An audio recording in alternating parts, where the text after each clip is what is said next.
I was 17 years. And welcome, family, to GW3 Live. I'm so excited to be here with you all this morning. It's all about Winning Wednesday, unleashing your triumph. And today is a special, special day. I'm grateful not only to be here with you all as your host. I'm Renee Noor. Not only grateful to be a part of the community of the Global Women Wealth Warriors, but also very excited for today. Today is a special episode and it's set to ignite not only your spirit, but also insights from the extraordinary guests that we have today. We have Mr. Xavier Gomes alongside with Mr. Anthony Guy. Super excited to have you both because you guys have such crazy schedules. First and foremost, let's just talk about that. So I not only am welcoming you all to this space, but also we're looking forward to hearing from you. And before we get into today's subject matter, we know today we're talking about the inspiration from Black fortunes. We're not only celebrating Black History Month, but we call it 365 days. But this particular book has truly been remarkable because it's a story of not only about 6 individuals who not only was able to survive slavery, but they became the first millionaires across on the platform. And some of those stories definitely have been so compelling for us, and we can learn so much from them. And the story that we're on this chapter here is not only about from Mr. Shamari Hills funding the insurrection, but we're going to be talking about that journey and understanding the evolution as well as the empowerment of what this book has been able to do for us thus far. But before we do that, let's learn a little bit more about our incredible host for today. Mr. Xavier, please introduce yourself. How you doing? My name is Xavier Gomes. I am a self-engineered entrepreneur who's been in business for myself for over 10 years. And what I teach is corporate structuring and corporate strategies by the way of exempting yourself from contracts and any tax liabilities as relates to protecting yourself while creating a foundation of stability and perpetuates to passes on to your heirs. Thank you so very much, Xavier, for that warm introduction. And Mr. Tony Guy, take the time to introduce yourself as well. Thank you, Queen Renee. I am Tony Guy, financial educator, positive intelligence coach, wealth builder, teacher. Probably my favorite role of all is teacher. And right now I'm in the capacity of a middle school wherein I'm doing 2 things. It's some experimentation that's happening with weaving in concepts of how money works with really young people trying to find their way in life. And so, there you have it. I've been in the industry, the financial industry, for about 10 years. And I come from a family of educators. So we kind of put those 2 things together, and here we are. I just love it. My background also supports both of you all, coming from the whole banking industry for 14 years. And, the greatest opportunity I feel, especially right across the board, is for us to get so educated in not only the financial literacy space, but also being able to put ourselves in a place of always making different decisions and having the opportunity of understanding the importance of having that collectiveness. And so we're going to talk about that insurrection. That's what we're going to talk about today. It truly signifies to me, it's more than just a mere rising of collective awakening, but also courageous rebellion against the status quo. For so many years, we as African Americans, we just didn't have anyone to provide us with the information of understanding how to understand, not only financial literacy, but we just really didn't have anyone to show us how to navigate through building wealth. And so, with this incredible book that we're reading, not only we're reading about some of the first millionaires right across the board, but I want us to understand also not only with the challenging, oppressive systems, dismantling barriers, these individuals have been able to break barriers. Setting new pathways towards not only with inequality, but realizing their power. And so I want us to talk about that. I love the fact of what you're doing over there, Anthony, Tony, in regarding to empowering our young leaders. Why is it so important for us to get out of our way now to really form alliances so therefore we can be in more position to learning more information where it relates to financial literacy? Please share. I can't hear you. Oh, he may have a little. Okay, so The intercom. Xavier, why don't you go ahead because he may have the alarm going on over there because he's at school. So Xavier, pour into this conversation because I know for sure, Xavier, you have done an incredible job in not only navigating with your business contacts, your business leaders, but also entrepreneurs in general. Why did you want to embrace? Why did you want to embrace this industry? Why is it's important for you to have this place, but why is it that you specifically want to embrace this industry? For me, it was more about, you know, self-preservation versus being forced into self-preservation. When people hear the word wealth, they define it in many different ways. And when it comes to wealth, terminology, they define it as money. Okay. All too often, we all can, I don't like to say make money because it's against the law to make money. That's the Federal Reserve job. But to say to create opportunities, to create the diaspora of wealth, which is management. So if we learn how to manage money at a young age, that'll propel us into the future when it comes to the foundation. I often say it's not a question of if the storm is coming, it's when. So if your foundation is solid, it doesn't really matter what you want to do. You can offspring anything that you want to do in terms of speaking about individuals like Rockefeller and creating a monopoly when you have branches of a tree that are subsidiary and parent companies of businesses. So if we can get into a situation where we're managing our debts in terms of interest and understanding what interest is and start learning how to compound that interest and get into more of a debt management instead of a debt consolidation formula. Because we're in a debt consolidation formula where when we are in debt, we understand we can consolidate that and get ourselves relieved from that. And it doesn't really teach us anything. So what I say is people go into a debt society and end up in debt prison, which is when you reinstitute it back into real life out of that debt prison, you go right back into that debt jail to assimilate the same thing that you did before, because no one ever taught you the skills of managing money to work for you.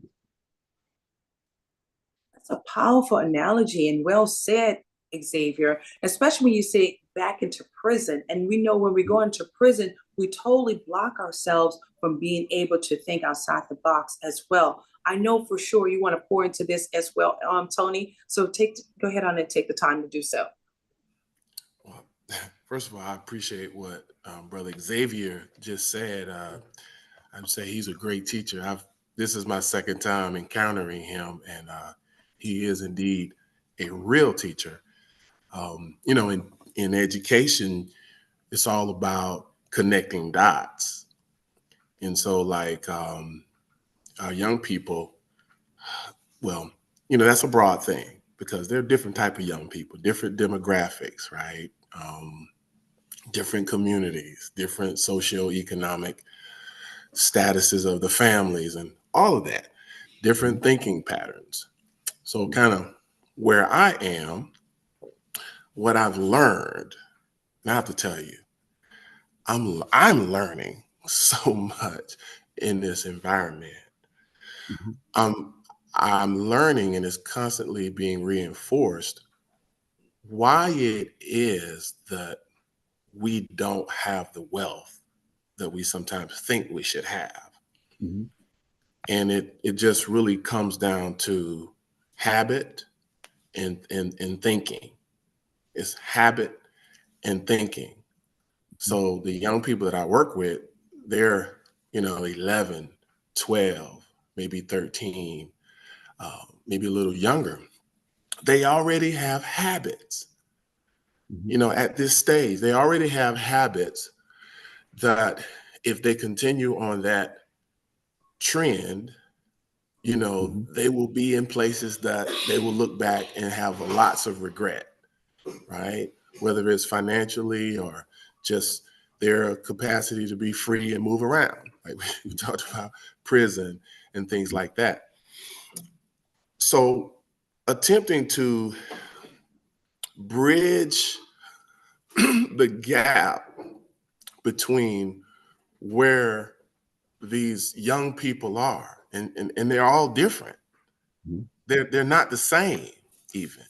Just like all of you adults who are Mm-hmm. listening to this live, you're not the same. We're individuals, right? So when we look at wealth building, the teachers and the professionals to look at the individual.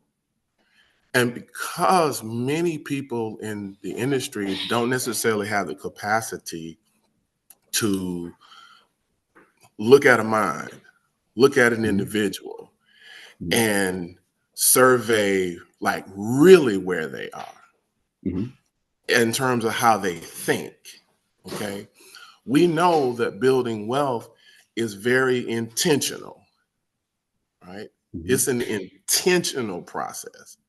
There's nothing accidental about building wealth. So the mind has to be engaged.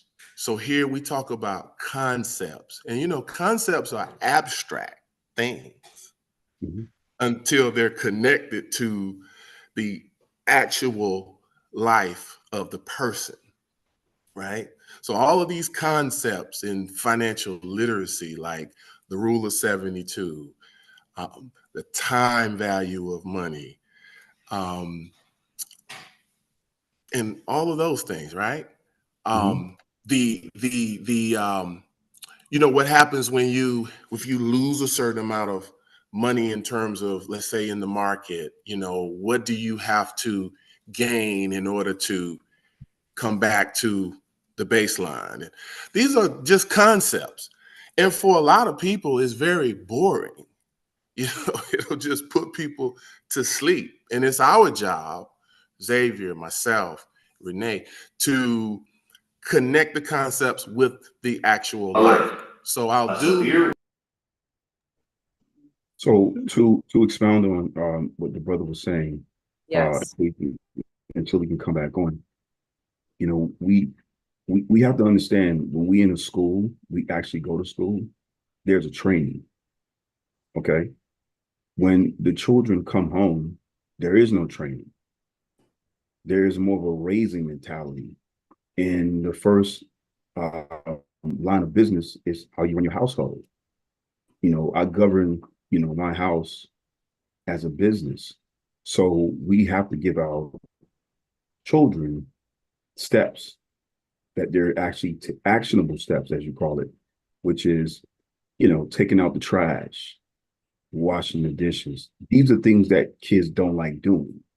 And all too often, I never wanted to be like, my parents at all, you know, um, in terms of that.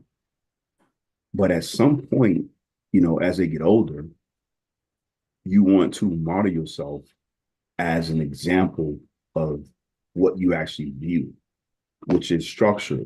All children and all people want to be structured. That's why we join organizations.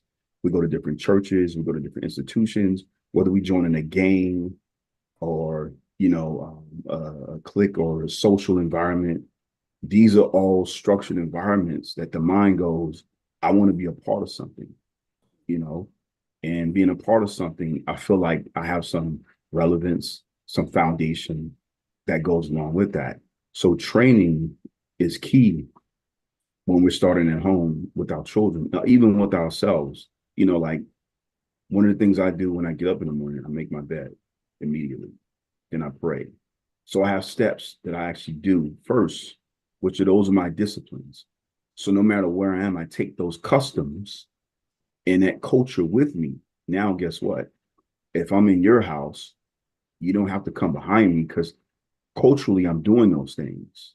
So when my mother would hit me up across the head, she'll go, boy, did I raise you, better than that, or I raised you right, which is basically a training. So we got to get into a training and a discipline in order so when we get money, we're not being loose with the money and spending the money because we have no training on how to actually keep the money or manage the money. I love what you said in regarding to not only taking the principles of what it is that we do daily. We also had to make those beds up as well, Xavier. That was one of those rules in the Wilson's family as well. But also the principle in regarding to what are some of the steps that you're doing to stay disciplined? In this world, we know it's rapidly evolving right now. And the importance is for us to not only to continue on evolving, but what we don't want to say that, with this evolve of the shifts socially, you mentioned about that economically, alongside with even culturally, we know there's been some differences. And I would say this also, right now, we're even faced with even more transformative times. And so I want us to kind of like embrace, not only change and how we're going to adapt to it, but how we're going to be able to thrive through this season. Even when you think about how back in the day, it wasn't, they didn't have as much information, right? They did not have anyone sitting down with them, providing them with the principles, showing them like the rules of 72. They really didn't have anyone that laid down the importance of having insurance or even having certain things in place. So we know now there's really no excuse. There's no excuse because not only do we have technology, we have resources, we have to be on that curve of learning every day. And I think the key here, and you guys share with me collaborative efforts. Even back, like you talked about the Rockefellers, when you talked about those who moved that needle to even formulate this new system back then, we're still working through the system. But one thing that they did do, they sat at that boardroom table, they got together, they collaborated, they thought about a master plan and a system that's going to help them to win. Now, we know back in the day, of course, we're reading the whole book with Black Fortunes. Unfortunately, certain people didn't have access. African Americans just didn't have access to real estate. They didn't have access to banking back then, and we know a lot of their assets was even removed from them. What can we do now, so therefore we can take a different turn? So therefore we can be more in control of our steps. And I love to hear from both you all in that arena. What are some actionable steps that we can do now? You want me? Okay, Yeah, so I'll go ahead and. Oh, go ahead. No, go ahead, James. Well, for me, the actionable steps are if you relate to back then, if someone had land or had a house, and today what I would call it, when you want to give parents what you call school choice, education is always the key. That's number one above anything, education. So when you can make reference to a politician who goes, and I don't want to get political, but just wrap your mind around this. When one area of a politician can put his children in public school and go, well, my child is excelling, but he has the ability and he has the actual wealth to provide tutoring for his child, right? So what do they want to do? They want to now lower the standards with our children and go, they don't really have the capabilities of keeping up with certain children. Okay. Now, you're not even challenging the mind of a child. The mind is supposed to be challenged. The mind cannot grow and expand if it's not challenged. So now what do? You put that child in a prison with parents who are accepting, when I was in school, giving the permission slip to paddle me for something that I did in school, whether I understood what I did or I didn't.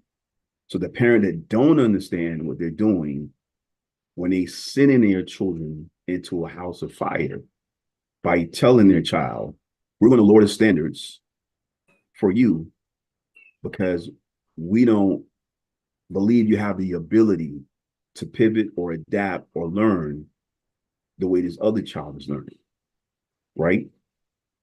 And that's not the case.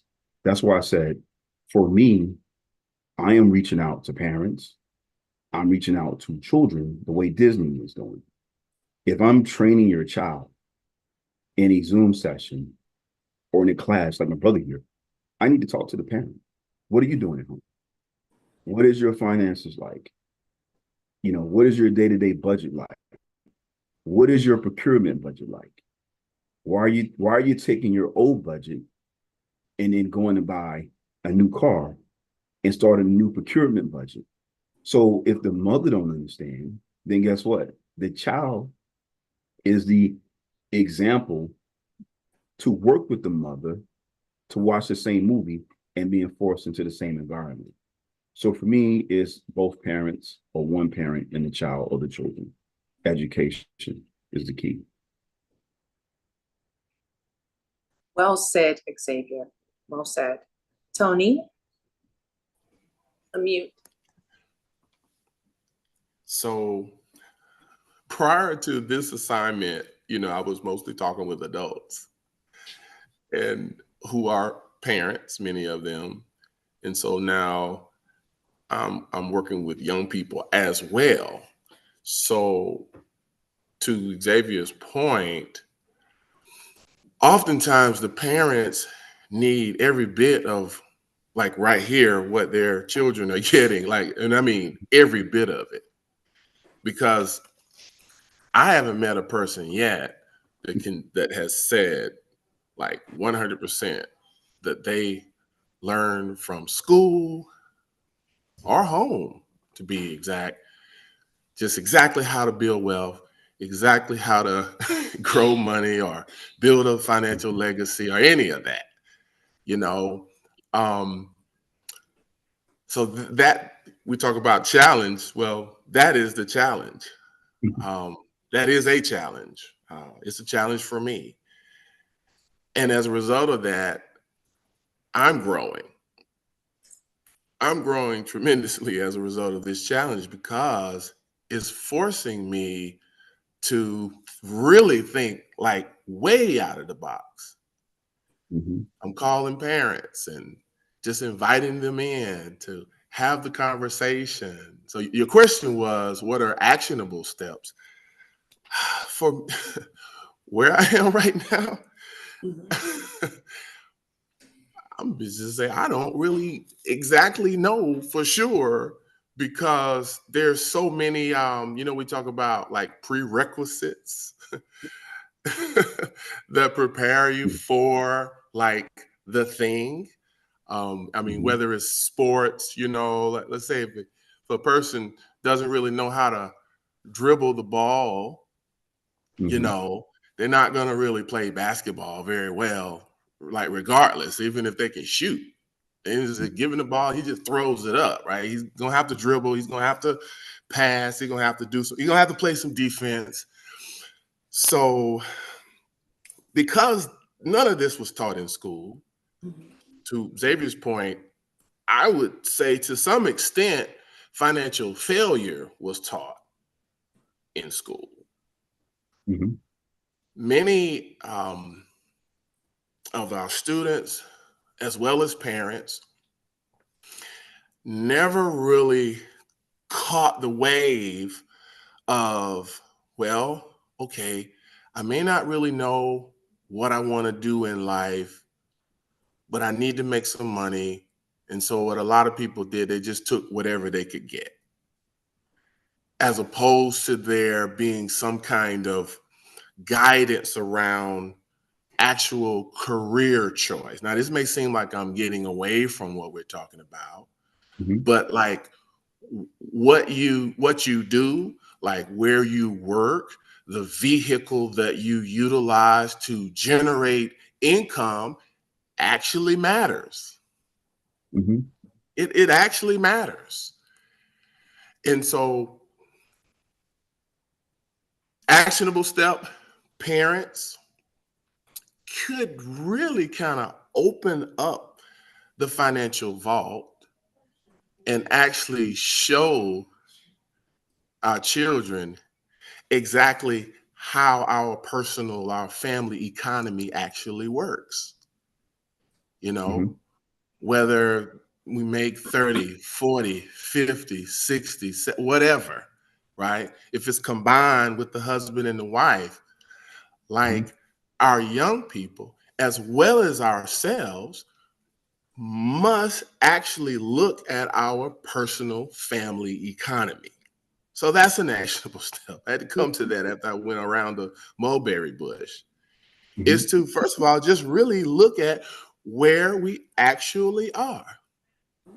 I mean, actually, where are we at in terms of income? Where are we in terms of our expenses going out? Where are we in terms of debt?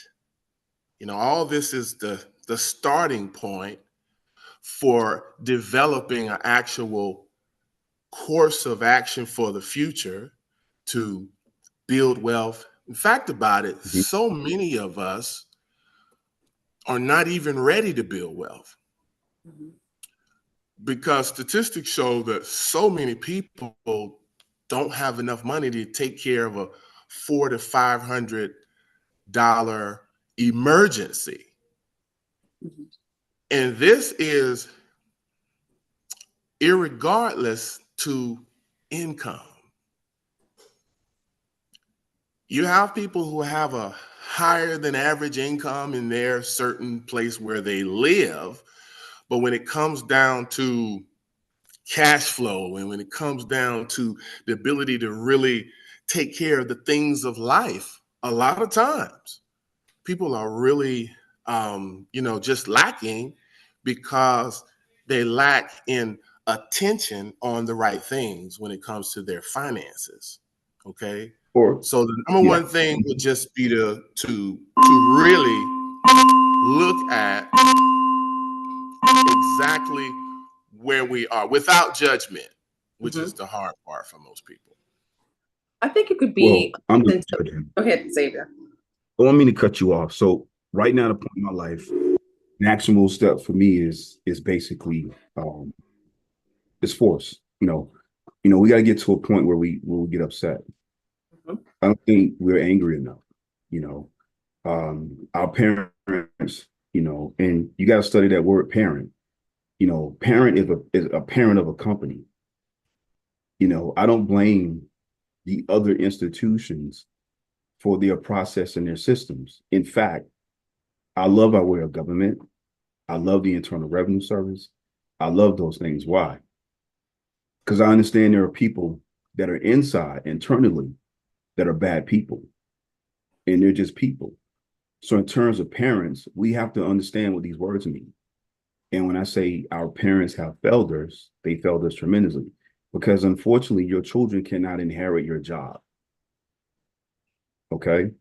So while we want to send them off to colleges to get into debt, we want to teach them how to get out of that debt. And what the brother was saying, to expound on that, if you take the average income of someone making $250,000, and then we go, how is it that this person is not budgeting their money right? How do I meet people who make all of this money and they have credit challenges? Because they don't understand when you buy a home, right? The first thing you're paying from that house, which is your biggest debt, and it's a money pit, which is interest. So if you have a home that's $430,000 or $450,000, you're paying over $200,000 in interest alone. So you've been socially engineered not to get out of debt. So by the time your children want to take your house, and you want to keep the house in your family, your child doesn't want that house. It's too old. It has the poppy ceilings. They want to go buy the new house in the block. They don't want the house anymore. So they're not going to spend their time, their resources, nor their money pouring into their house. Why? Because they don't understand interest and equity. All they understand is debt. All they're seeing their mother and their father pay a mortgage, and they were never able to get out of any type of debt situation. So you can make a lot of money, but if you're overpaying for debt, you're always going to be in debt. That's why I say debt management. We have to understand, we have to manage the debt and manage the money, and then have more understanding when it comes to foundational interest and teaching that to our children as well. Absolutely. I think this is a great opportunity. Well said, Xavier. Thank you again. Also, Tony, for not only our viewers, whether you're on YouTube, whether you're on Facebook, whether you're in the clubhouse, but I think this is the perfect time for us to seize not only the moment for us to just reflect upon our own paths, because we know right now we're just not bystanders, guys. We have to take action.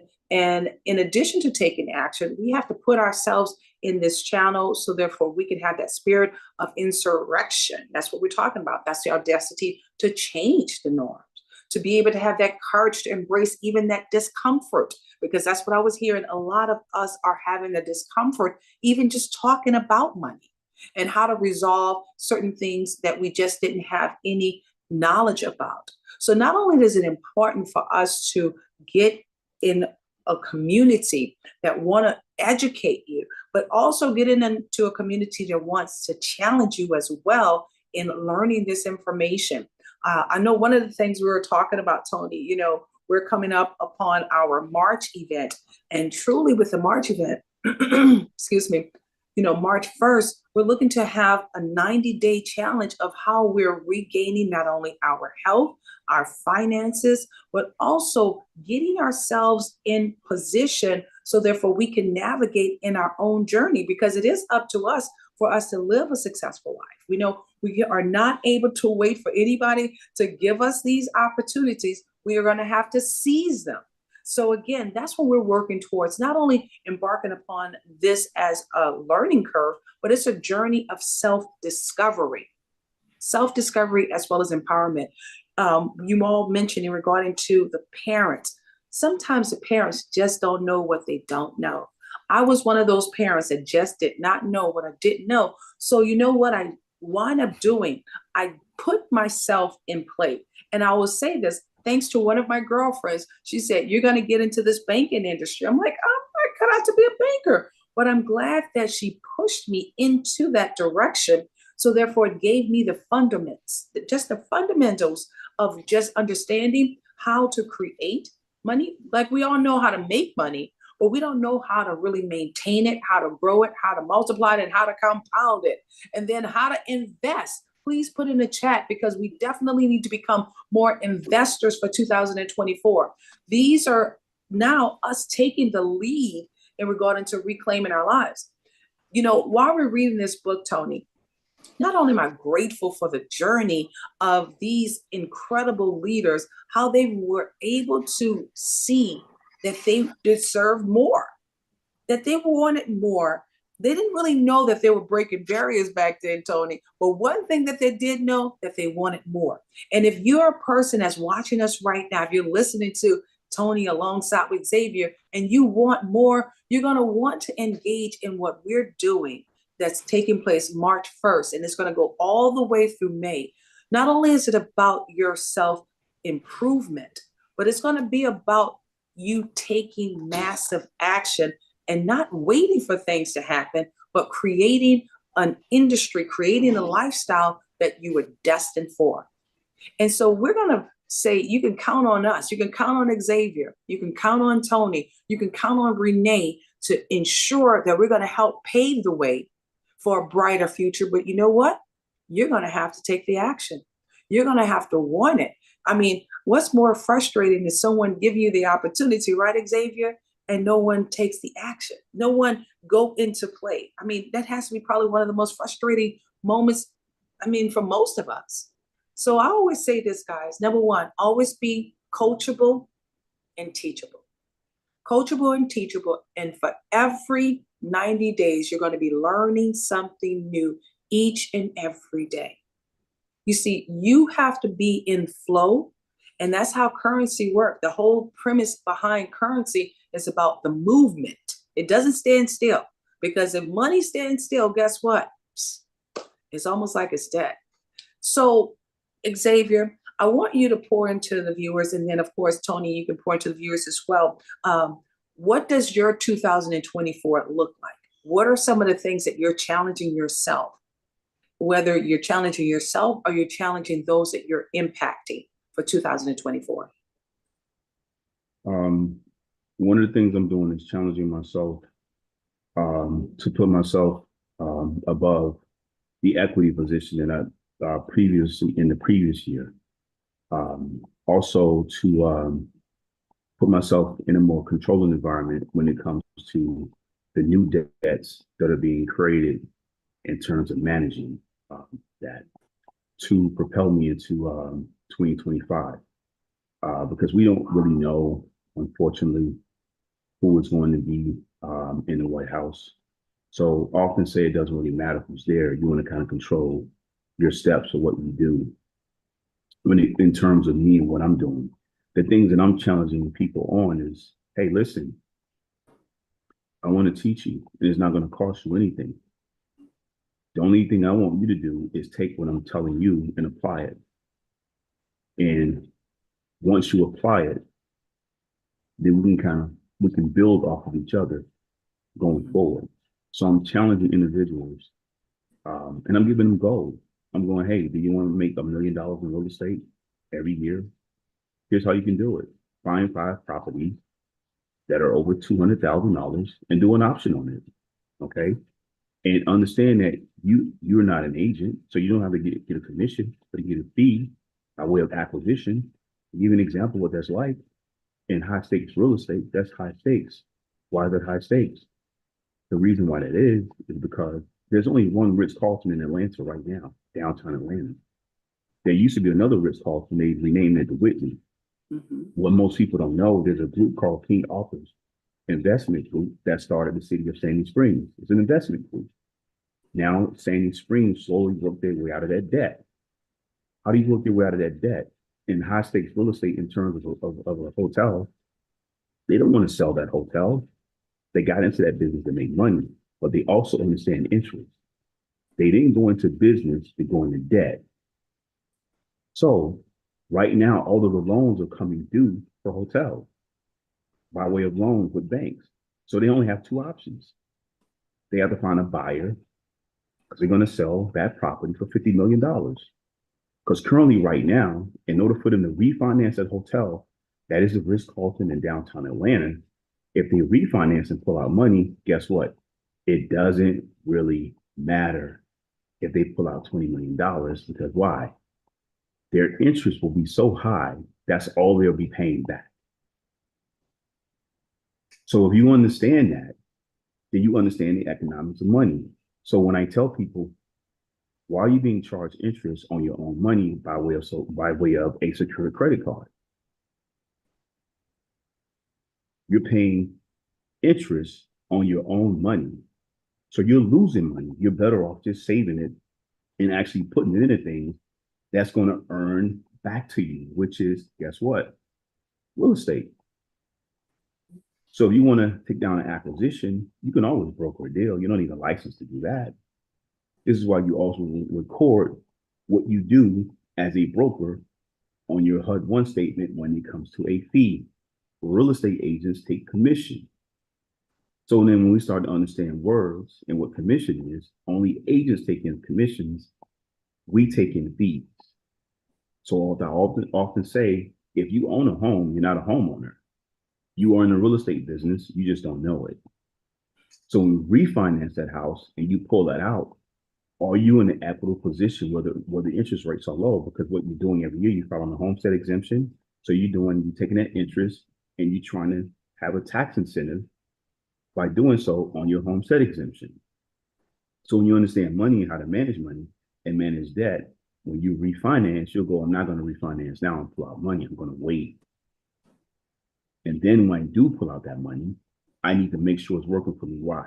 I need to take that money, go and reinvest it into another property. Understand now I just created a tax incentive to write off for a future gain by putting more money in my pocket. You're managing your debt. You're managing your money at this particular time. All too often as business owners, when we go into business and we're doing these things, we don't understand our position. We want to wear all these hats called CEOs and CFOs and all these different things. They sound good. They're sound bites. I don't really care about any of that. Being a CFO, I control them. I care about delegating and managing either people, places, or things. Things I can delegate and control. So we're talking about the Rockefeller. So one of the things that they said, Winston Churchill said was, I may not be able to control the future, but I'm going to write my own history and own nothing, control everything. So I don't have to own my car. I don't have to own my house. I don't have to own utilities. I don't have to own these clothes. All these things are write-offs. So what we do with our children, we make it fun for them. School is boring. So what do I do with children? I say, listen, what do you like doing? Okay, you like doing that? Jimmy, that's your business. Michelle, you like doing that? That's your business. So here's what to do. You do this as a business. You do this as a business. Okay? Get your parents involved. Get your laptop. We're going to see who can sell the most. We're going to open up a bank account by what you like doing. Now you're making it fun for them. You're making it fun for them. Now they're enjoying that because now Michelle is making bracelets and she's getting her school involved by saying, hey, I need you to buy this. I'm in competition with Jimmy and I don't want Jimmy to win. Jimmy is now selling his t-shirts so he can beat Michelle. And while they're doing this and having fun, because guess what we do as adults? We leave our jobs because we want to do the things we enjoy doing. It's not the money. The money is a byproduct. The money is a byproduct that tells us what? If I get money, I can go on vacation. I can buy things. I can spend more time with my friends. I can go eat dinner I like. I can go to movies. I can go to the game. Money is the byproduct. If you get in a position where I love education, so guess what? I get paid for this. I get paid to talk about geopolitical demographics in terms of a business person going, where should I move my money and what should I be doing with my money? So you're challenging the children, but now it's becoming fun for the child. So those are the actual steps that I'm taking when it comes to the children, as well as the parents to go, hey, you have to get involved with your children. And if they don't get involved with their children, what do? I just set up a nonprofit for the child, create a trust, and then skip a generation. That's why you do a skip trust. So you keep the generational going by doing those things. So once the kid understands this, to go, oh, wow, that's pretty great. I can skip this guy. Or I can skip my brother because he's an airhead. He's not doing the right things. Okay. But what I'll do is I'll take care of my brother. So I'll stifle him out, but I'm going to skip him if I pass before him and I've created wealth through my nonprofit and my trust that I'm benefiting off of because now I've taken my money because now I can show money in my bank account that's accumulating. So when I go get real estate, guess what I can do? I can become an employee of my company and pay myself out of an owner's drawer to show bank statements. And I only need on the FHA program, 3% down and show a 620 credit score and I go get a house in McBean County, Georgia. It don't have to be in Atlanta. It can be in a town of 20,000, but I got an asset. So if you're 18 with an asset that's 50,000 and you got a business account and you show salary and you going to school, that's stability. That is stability. I can surprise you guys with the things that I've done when I first learned about corporate structuring. I've never used my Social Security for over 10 years. Didn't have to because my business was in a position to financially buy anything that I need. So now when my child turns 18, I have to give them a resolution document and they go get a car. So these things are very important. Now it becomes exciting for a child. Well, you know, it's not only exciting for a child, it's exciting for adults as well. Come on now, look Mhm. at Tony over there. I was like, yeah, it's exciting for the adults. And go ahead on and put some Absolutely. hearts in the chat. You know, guys, this is about the transformational journey that we're going to be taking you on. And it's not for everyone. I got to say that, guys, it's not for everyone. Mhm. So, again, you know, not only are we very laser focused, we're very serious about this stuff. You know, we're looking for the first 7 individuals that want to wrap around this movement of what we're doing. And the reason why, guys, because you got to get serious about where you're headed. You have to get so serious about these steps that you need to take in order for you to win in this game called life.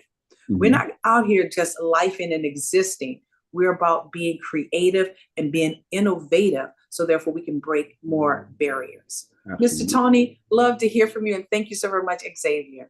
Oh, you're welcome. Yeah, so I don't have much more time, but I just want to say, so you said, what am I challenging myself Yes. in 2024?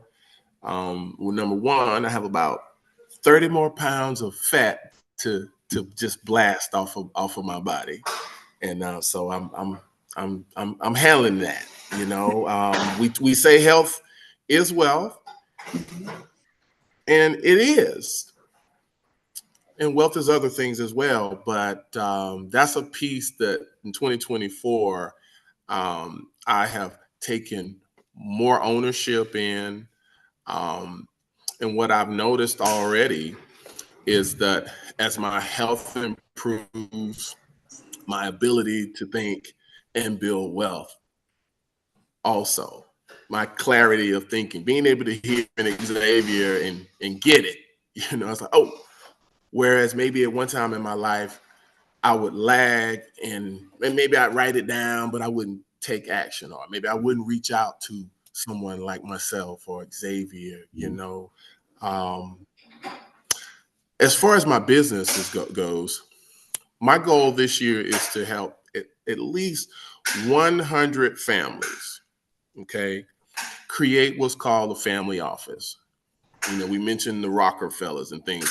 The wealthiest people of this world um, use this thing called the family office, which I know Xavier is very familiar with and Mhm. probably helps people do that as well. Um, so in helping 100 families, number one, you know, turn their personal and family economy into a wealth building machine. And that requires a few things. It definitely requires education. It requires tools. In some cases, it may require some kind of licenses or things like that. So my goal is to help 100 families in 2024 to actually establish what we call a family office. And inside that family office, now we're not just saying office at home, like it's a legitimate thing. You can look Mhm. it up, Google it, the family office. It's an Mhm. actual business structure inside of the family entity. Okay. And in doing that, and I have my personal income goals. But that's the cool thing about um, like planning your life, right? You start with the big picture, you know, what your hopes, your dreams, and your goals are.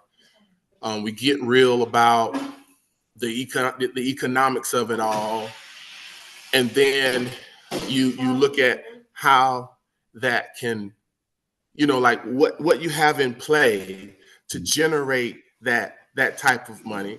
I happen to have a way in helping families uh, get their finances in order in such a way that I may get I get some compensation, you know, around that. So I really get to focus on these 100 families or more.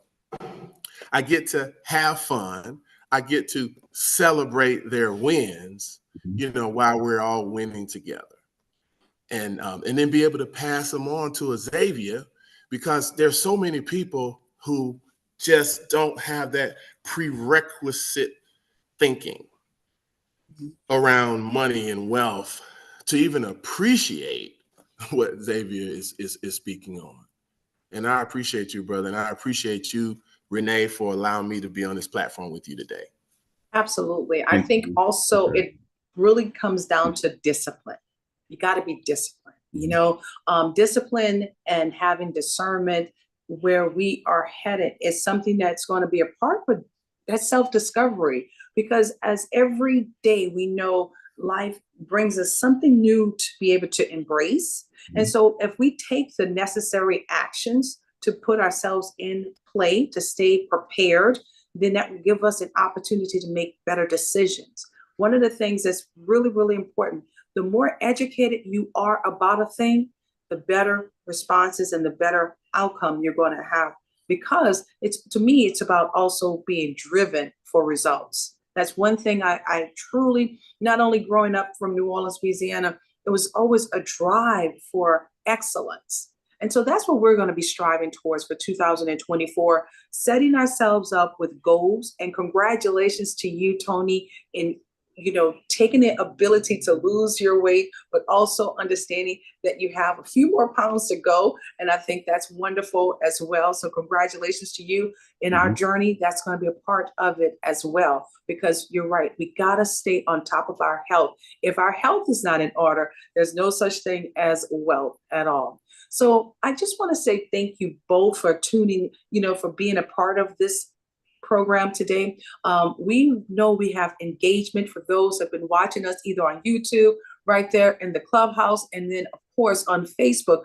But this is how we let those triumphs be able to allow us to soar for 2024, getting focused, taking the necessary actions to not only continue on putting yourself with the right community that want to see you win, but also getting so laser focused on realizing there's always another way to wealth, and you have to figure that piece out. But what better way to do it with those who have the blueprint of success? And that's exactly where we're headed towards for 2024. We were following examples. Thank you, Mr. Xavier. Following those who are putting the tools in place for our young leaders. Thank you so very much, Mr. Tony. And of course, with the GW3 Global Society, we're truly going to show up each and every day, so therefore we can take action in our lives. So, gents, I just want to say thank you again for being a part of this Winning Wednesday. Not only has it been an honor, as well as an opportunity to learn more from you, I know for sure our viewers are definitely looking forward to getting to know you better as well.